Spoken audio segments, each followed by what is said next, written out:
તો વિધાનસભાના ઉપાધ્યક્ષની ચૂંટણીને લઈને વીટીવી ન્યૂઝ પર મોટા સમાચાર. વિધાનસભા દ્વારા સત્તાવાર નોટિફિકેશન જાહેર કરાયું. 16 ફેબ્રુઆરીએ યોજાશે વિધાનસભા ઉપાધ્યક્ષની ચૂંટણી. જેઠા ભરવાડે રાજીનામું આપતા ઉપાધ્યક્ષ પદની જગ્યા ખાલી હતી. 13 ફેબ્રુઆરી બપોરે 12 વાગ્યા પહેલા ઉમેદવારી ફોર્મ ભરાશે.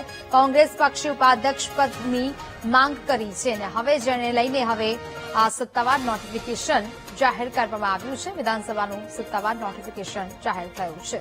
સંવાદદાતા મેહુલ ફોનલાઈન પર જોડાયા છે. મેહુલ, વિધાનસભાના ઉપાધ્યક્ષની ચૂંટણી લઈને હવે સત્તાવાર જાહેરાત થઈ છે, શું અપડેટ?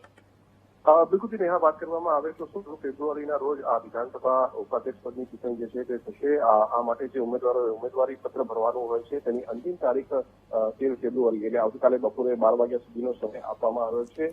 વિધાનસભા દ્વારા સત્તાવાર નોટિફિકેશન આ સંદર્ભે જાહેર કરવામાં આવ્યું છે.